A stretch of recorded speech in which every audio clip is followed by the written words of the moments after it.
Salam alaikum wa rahmatullah. Sans attarder, si vous permettez, je vais essayer un petit peu d'approcher le thème qui qu'on m'a donné, sur lequel on s'est mis d'accord, savoir donc concernant la méthodologie de recherche. Bien entendu, au départ, j'avais l'intention de parler aussi des méthodes inductives, intuitives, quantitatives, qualitatives, etc. Mais je sais que on a parmi nous d'autres collègues qui maîtrisent très bien la chose et donc qui vont en développer. Donc, je vais me limiter à parler des sous-bassements si vous voulez, méthodologiques et philosophiques, puisque les deux sont liés, de la recherche scientifique, de la démarche de la recherche scientifique. Quand on dit recherche scientifique, vous savez bien que ces recherches, ces écrits scientifiques se sont développés au fil du temps. Donc aujourd'hui, on est à une certaine étape. Bien sûr, c'est une étape. Si vous voulez, c'est une évolution continue et qui va encore continuer. Alors, dans l'état actuel des choses, si on veut parler de la situation actuelle, donc la situation du savoir scientifique actuel, on a, si vous voulez, on peut dire grosso modo trois grands paradigmes qui sous-entendent la recherche scientifique ou la méthodologie de la recherche scientifique. Et bien sûr, c'est dommage qu'à l'université, depuis la réforme de 1995, on n'a plus cette matière qui s'appelait épistémologie et méthodologie scientifique. On aurait bien aimé que cette matière soit réintroduite, notamment dans la dernière année, par exemple, la 4e année du bachelor, et aussi dans les cursus, par exemple, du post-licence. Si on veut commencer par le commencement, de prime abord, ces questions semblent le propre de ce qu'on appelle l'épistémologie. Vous le savez, l'épistémologie, on dit aussi que c'est la théorie de la connaissance ou la science de la connaissance, chère à certains épistémologues et philosophes considérés comme gardiens du temple, si vous voulez, c'est à eux de développer, si vous voulez, les contours de ces questions. Mais en fait, chacun de nous, je parle parce que moi aussi je me considère comme chercheur, chacun de nous doit au moins avoir cette réflexion de ce qu'on fait, pour qui on le fait, pourquoi on le fait, comment on le fait. Donc ce sont ces questions-là, ces questions qui apparemment sont d'ordre philosophique, mais qui sont absolument nécessaires pour délimiter le champ d'investigation du chercheur. Et donc si vous voulez, ces questions épistémologiques se trouvent au croisement de beaucoup de différents intellectuels, pour ne pas dire des batailles intellectuelles. Et ça ne doit pas être l'apanage juste de ce qu'on appelle les gardiens du temple, les épistémologues. Non, ça doit être le pain quotidien de n'importe quel chercheur. Je dirais, et j'estime sans aucune prétention de ma part, que ça doit être une position, disons, idéologique, pas dans le sens de l'idéologie, mais cognitive, si on veut. Donc une position cognitive relative à ce qu'on fait, sans aucun sens péjoratif, évidemment. Le paradigme, vous savez, c'est un système de pensée, c'est un modèle de pensée qui permet donc de comparer et qui permet aussi de savoir ce qu'on est en train de faire. En tout cas, un cadre donc qui nous permet de réfléchir sur ce qu'on fait, comment on le fait, hein, et pourquoi on le fait. Et donc, c'est ce que d'aucuns appellent une position épistémologique. Bien entendu, est-il nécessaire d'avoir cette position? Je crois que c'est absolument nécessaire. Hein. Bien entendu, est-il nécessaire d'opter irrévocablement, indéfiniment à l'un ou à l'autre des paradigmes, ou je dirais à l'une ou à l'autre des familles de paradigmes, puisque même ces paradigmes, si vous voulez, il y a des dérivés de ces paradigmes, des variantes de ces paradigmes. Nous, ici, on va se limiter à ce qui est, si vous voulez, l'essentiel, si vous voulez, la toile de fond de chacun de ces paradigmes, bien que pourquoi est-ce qu'on se pose la question, est-ce qu'on doit avoir une position épistémologique, parce qu'on a l'impression que ce sont des clans, si vous voulez, avec des différents cognitifs, heureusement, hein, qui semblent interminables, voire même peut-être inconciliables, hein, apparemment. Mais bien sûr, on va voir que dans la réalité, en fait, il y a toujours un va-et-vient dialectique entre ces différentes positions intellectuelles. Hein. Pour essayer d'apporter une certaine réponse, bien sûr, bon, on va pas apporter une réponse toute faite, une réponse recette, si on veut, non. Là n'est point notre prétention. Encore faut-il, est-ce qu'on a la compétence de le faire? Je ne pense sincèrement pas. Mais on va dire tout simplement que on va poser les jalons d'une réflexion concernant justement cette si vous voulez, cette position épistémologique du chercheur, du doctorant, du thésard, lorsqu'il entame ou tout le long du parcours de son investigation pour aboutir donc à développer sa thèse, à développer une valeur ajoutée, parce que bien entendu, lorsqu'on fait un travail de recherche, il faut bien entendu éviter de verser dans le descriptif. De verser dans le descriptif comme si on est là juste pour faire une sorte de rapport, de compte rendu d'une situation donnée.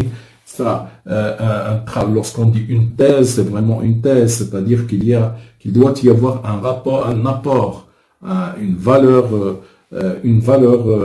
ajoutée. Alors, pour arriver à cette valeur ajoutée, comment procéder? Si vous voulez, c'est là le fond de mon interrogation, hein, ou qui doit être le fond de l'interrogation de tout chercheur. C'est-à-dire développer une vision claire de ce que le chercheur appréhende, de comment l'appréhender, de comment l'approcher, par quelle démarche, par quelle méthode. Autrement dit, il doit se faire une vision claire de son investissement, de son investigation, de ses tenants et aboutissants. Et on va voir que ce n'est pas la même chose, ce n'est pas toujours la même chose lorsqu'on est, par exemple, lorsqu'on croit à une vision positiviste de la recherche, ou lorsqu'on est plutôt dans une, si vous voulez, dans une perspective constructiviste qui est aujourd'hui plus dominante.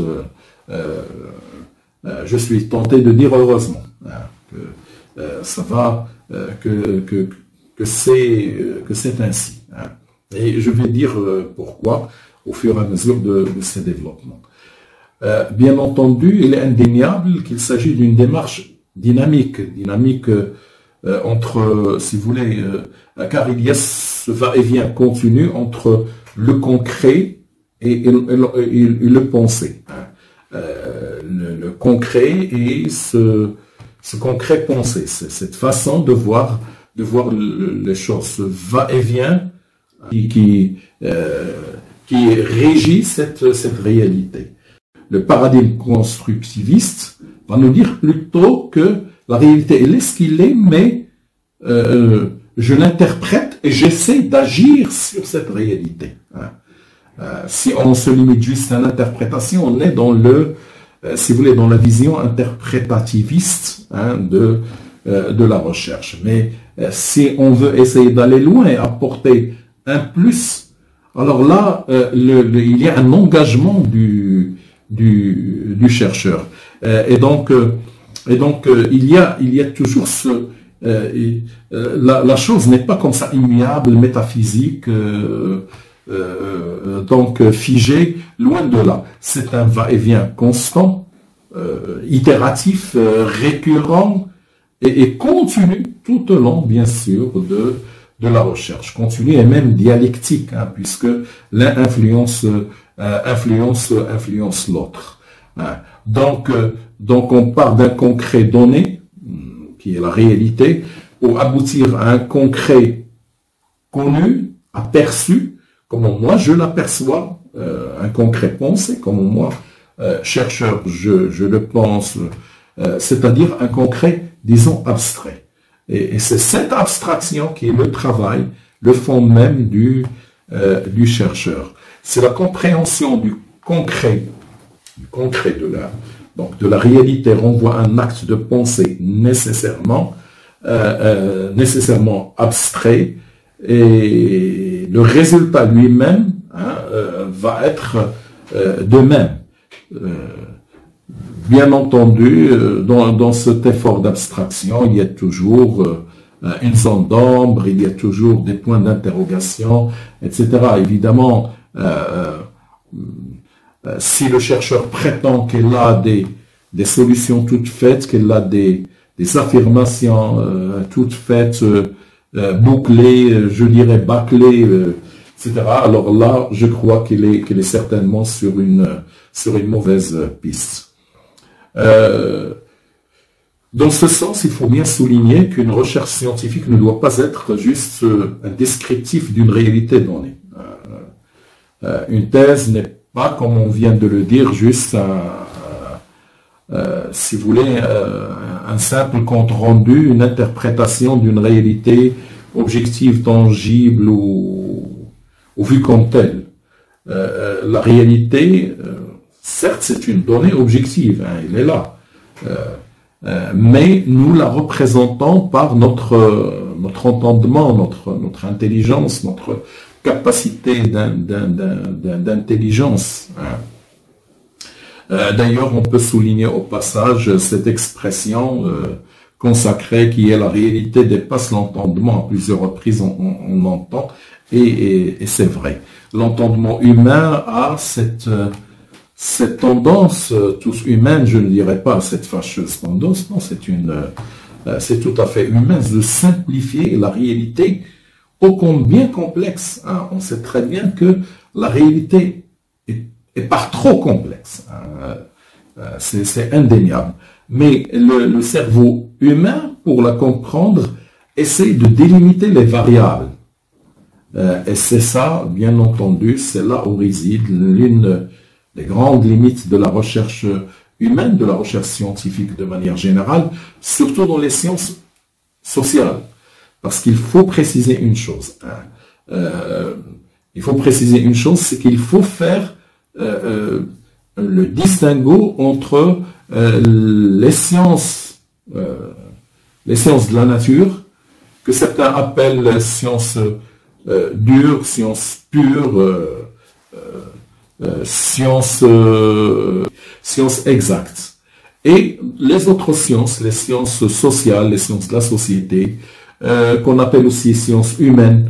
Moi, personnellement, je n'aime pas beaucoup cet adjectif de sciences humaines, puisque toutes les sciences, finalement, sont humaines. Elles sont faites par l'homme et pour l'homme. Et donc, je ne crois pas qu'il y ait une science humaine plus qu'une autre. Mais en tout cas, les sciences sociales, les sciences de la société, les sciences que certains appellent molles, alors que là aussi, c'est un mauvais adjectif. En tout cas, dans les sciences sociales, la différence essentielle réside où? Et ça divise bien sûr les deux positions, la position des positivistes et des constructivistes. Moi, j'ai tendance à un peu considérer l'interprétativiste et les constructivistes comme étant, si vous voulez, un peu la même école, même si l'une constructiviste est plus récente et elle est dérivée de la théorie ou des méthodes interprétativistes. En tout cas, dans les sciences de la nature, on a cette particularité que le sujet et l'objet sont séparés, c'est-à-dire que vous avez le sujet de la recherche, le meneur de la recherche, qui est le scientifique, va travailler sur une plante, va travailler sur une roche, va travailler sur une donnée dans la nature. Donc il y a une séparation, il y a, si vous voulez, et donc ça permet donc d'avoir un grand degré d'objectivité.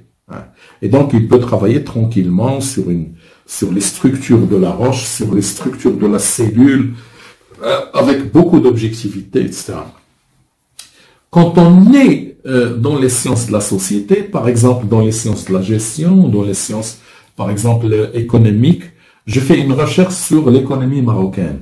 Or, moi-même, je suis marocain, j'habite dans ce pays, je vis dans ce pays, je suis impliqué dans ce pays, les politiques publiques choisies au niveau de l'impôt, au niveau de l'éducation, au niveau de la santé, au niveau me touche personnellement dans ma vie.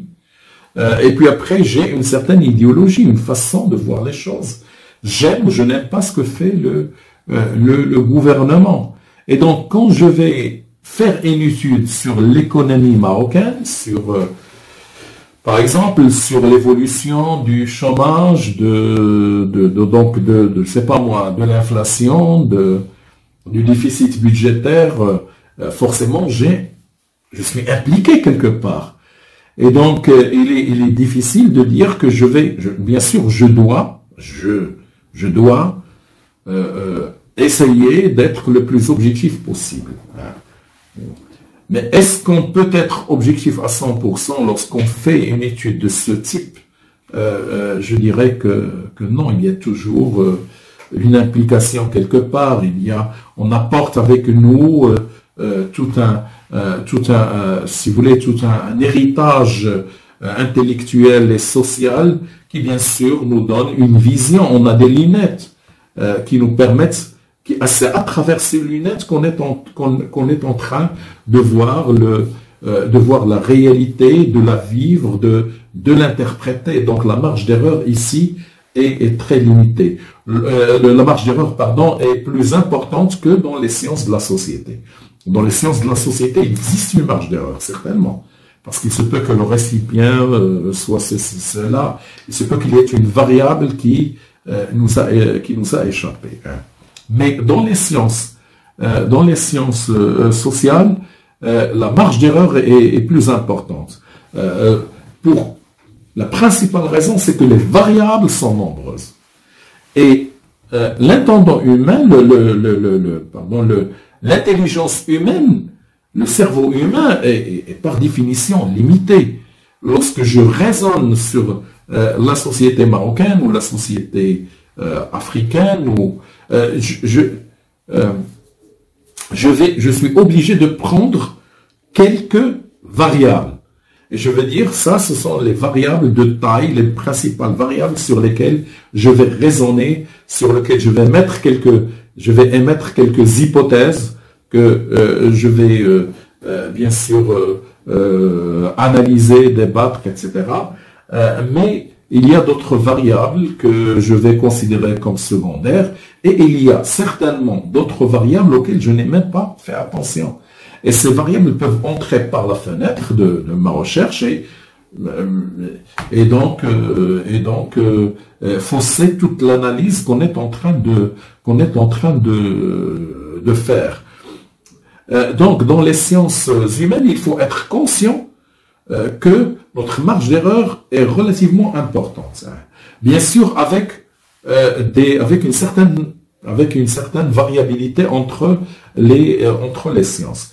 Heureusement, les sciences de la gestion, dans les sciences de la gestion, comparativement à d'autres sciences qui relèvent toujours là aussi il y a tout un débat, est-ce qu'on doit dire la science économique au singulier, ou bien est-ce qu'on doit dire les sciences économiques au pluriel? Vraiment, c'est tout un débat.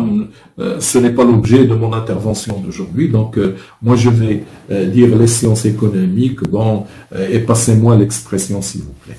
Donc, moi, je prétends que, d'après mon expérience, d'après ce que j'ai pu apprendre, c'est que dans les sciences de la gestion, la marge d'erreur est beaucoup plus réduite. Il existe, bien entendu, incontestablement, mais elle est beaucoup plus réduite que lorsqu'on fait une analyse sur la société tout entière, sur l'économie tout entière. Dans les sciences de la gestion, et ici j'invite notre cher auditoire, et notamment nos chers doctorants, de voir, par exemple, d'étudier toutes les expériences faites par les grands noms du management. Je prends comme ça, je ne veux pas parler de Taylor, il a fait beaucoup d'expériences avant, Frederick Winslow Taylor, avant de développer son scientific management en anglais qui a été traduit par OST, Organisation scientifique du travail, parce qu'à l'époque, donc on parle des années 10 du siècle dernier, il n'y avait pas ce mot management dans le français, donc on a trouvé, management c'est quoi? C'est l'organisation. Non, je préfère plutôt parler par exemple, d'Elton Mayo, toutes les expériences qu'il a faites et qui ont duré pendant plus de 10 ans à la Hawthorne Electric Company, donc dans un partenariat entre la Harvard School et la Hawthorne Electric Company, donc un ensemble d'expériences faites dans les règles de l'art sur un groupe expérimental et à côté un groupe de contrôle. Et donc on a fait toutes sortes d'expérimentations très intéressantes sur l'éclairage, sur le système de pause, sur les primes, sur l'ergonomie du travail. Bien sûr, lorsque Elton Mayo, vers la fin de ses recherches, était convaincu qu'il est arrivé aux conclusions qu'il faut dans une sorte de science pure et dure et vraiment infuse. La société en question, la Hawthorne Electric Company, lui propose de continuer encore l'expérience en revenant au point de départ. Il était convaincu qu'en revenant au point de départ dans le groupe expérimental, dans ce qu'il appelle le test room, dans ce test room bien équipé dans toutes les mesures possibles et imaginables de la pression, de la température, etc. Donc il était convaincu que si on revient au point de départ et qu'on enlève toutes les améliorations, le rendement de ce groupe expérimental va baisser. Et lorsqu'il a fait l'expérience sur plusieurs mois, au contraire, le rendement n'a pas cessé d'augmenter. Et pire encore, il a augmenté aussi bien dans le groupe expérimental que dans le groupe de contrôle. Alors bien sûr, la crise est arrivée, donc la société a dû licencier une bonne partie la crise de 1929 est arrivée à l'époque. Et donc la société en question a licencié une bonne partie de son personnel et a arrêté bien sûr cette collaboration avec la Harvard. Et donc Elton Mayo s'est trouvé avec des conclusions qu'il croyait bien faites sur des bases scientifiques incontestables. Il a eu la preuve irréfutable que ce n'est pas ça que toutes les améliorations qui ont été faites, c'est pas ces améliorations qui ont donné cette augmentation du rendement. Heureusement, il notait dans un registre tout ce qui se passe, etc. Et c'est en étant au chômage, entre guillemets, pendant la crise, en tout cas, il avait assez de temps pour relire tout le registre qu'il va découvrir l'importance de la variable relations humaines. Et c'est de là que va démarrer l'école des relations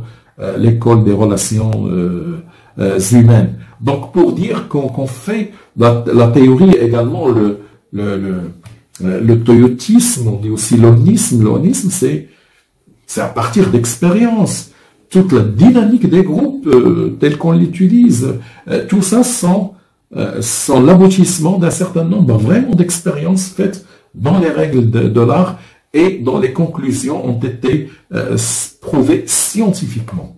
C'est pourquoi dans les sciences humaines, il y a bien entendu des degrés d'objectivité, subjectivité, parce que ce couple objectivité-subjectivité dans les recherches et il faut bien le maîtriser, c'est quelque chose de très important. Il faut essayer d'être le plus objectif possible quand on raisonne sur une réalité donnée. Et donc, il faut éviter de verser dans le descriptif et le diagnostic à outrance. Donc, on a dit qu'on a trois grands paradigmes, si vous voulez, que je ramène à deux finalement. On a le positivisme qui est surtout appliqué aux sciences de la nature. On a également, surtout bien sûr aussi dans les sciences sociales, on a également l'interprétativisme qui a eu son dérivé très en vogue actuellement, qui est le constructivisme, ce qu'on appelle le constructivisme. Alors, si on veut dire deux mots sur le positivisme, qui est fondé, comme vous le savez, par Auguste Kant, c'est que c'est la nécessité de s'en tenir aux faits uniquement tels qu'ils existent, tels qu'ils sont énoncés. Et donc, le mot positif, d'ailleurs, veut dire ici réel, c'est-à-dire, et Auguste Kant le pose à ce qu'il appelle la chimère, l'ouem. Donc pour lui, lorsqu'on fait trop d'abstraction, lorsque c'est plutôt de la chimère. Pour lui, chaque réalité a une essence qu'on peut découvrir, et lorsqu'on découvre l'essence d'une réalité, c'est la vérité. Et elle sera tenue pour une réalité vraie. Le but de la science pour les positivistes, c'est de découvrir ces lois naturelles immuables qui existent dans la nature et applicables à tous, partout, etc., sur lesquelles l'esprit humain ne peut avoir aucun effet, y compris pour eux, y compris les phénomènes sociaux. On a également donc, j'ai parlé donc des positivismes. On a également le constructivisme, plutôt l'interprétativisme, qui, comme j'ai dit, s'est développé en constructivisme. Donc je dis, c'est l'interprétativiste, qu'est-ce qu'il va dire? Il va dire, je vais essayer de comprendre le comportement, si vous voulez, social, et je vais le décoder, l'interpréter tel que je le perçois. Si vous voulez, c'est une sorte de contextualisation, si vous voulez, de la connaissance. Donc, j'interprète de la manière la plus adéquate. Le constructiviste va plus loin. Il nous dit, je dois essayer de comprendre et d'agir sur la réalité, sur le comportement social, puisque c'est ce qui nous intéresse dans les sciences sociales. Donc, je vais essayer de décoder une réalité donnée et de la percevoir, de la comprendre mentalement parlant, si vous voulez, et donc je vais utiliser une certaine argumentation pour arriver à construire un certain nombre de connaissances, de valeur ajoutée, et c'est là où vient donc ce qu'on appelle donc la valeur ajoutée que doit apporter chaque chercheur, chaque thésard, puisque c'est ce qui nous intéresse dans cette rencontre. Bien entendu, chaque paradigme a ses points forts et là aussi ses limites. Hein. Et là, ses limites, lorsqu'on parle du constructivisme, oui, et là peut-être certains disent qu'il y a un certain manque de scientificité. Hein. Et donc, la connaissance produite dans ce cadre est subjective, si vous voulez. Et là, il laisse une part importante à ce qui est subjective et normative. Pour conclure, je dis que chacun de ces paradigmes évoqués, bien sûr, a ses arguments qui sont solides pour démontrer son importance, sa scientificité. Mais chacun de ces constructions, si vous voulez, abstraites humaines, a aussi ses limites. Et c'est au chercheur de faire le choix de son positionnement par rapport à toutes ces polémiques. Il doit avoir une certaine position en fonction du domaine dans lequel il fait sa recherche. Toujours est-il que lorsqu'on fait une recherche, il faut qu'il y ait une valeur ajoutée. Je donne un exemple très édifiant à ce niveau. La thèse, par exemple, de Sami Mahmoud en Jordanie, c'est un banquier qui a fait une thèse de doctorat. Il travaillait dans une banque islamique et de l'époque. Et les banques islamiques de l'époque vraiment battaient de l'aile et il était voué à disparaître. Donc, tous les quelques produits qu'il commercialisait à l'époque ne marchaient pas comme il se doit. Sami Hassan Mahmoud a une intelligence à travers sa thèse et dans une certaine lecture de Kitab al-Umm al-Shafi'i, a eu une intelligence de développer un nouveau produit. Il dit, voilà, il y a un nouveau produit qu'on peut parfaitement développer et qui peut donc répondre à beaucoup de besoins, etc. C'est la murabaha avec ordre d'achat. Parce qu'il y a la murabaha traditionnelle, classique, connue donc dans le commerce. Lui, il parlait plutôt de la murabaha dans le domaine financier qu'on appelle murabaha avec ordre d'achat. Et ce produit a été pris par les banques dites islamiques. Aujourd'hui, c'est le produit phare. Et c'est ce produit-là qui a permis justement de sauver ce pan de la finance. Hein, et il lui a donné, donc malgré bien sûr toutes les critiques qu'on avance à l'égard de ce produit, malgré toutes les discussions qui se nourrissent autour de ce produit, de son degré de halal ou pas, etc. Est-ce qu'il n'y a pas une part de ce qui n'est pas très chariatique, etc. Peu importe, l'essentiel pour nous, c'est que voilà une thèse qui a eu un effet très important et on peut sur la réalité et on peut bien sûr faire d'autres exemples. Je crois que je m'excuse auprès de Madame la Présidente que je remercie vivement. Donc j'ai dépassé un peu le temps qui m'a été loué. Je vous remercie. S'il y a bien sûr d'autres questions, on peut les discuter à la fin. Je vous remercie. Salam alaikum. Merci aux organisateurs. Merci Madame la Présidente, chers collègues, et à vous la parole.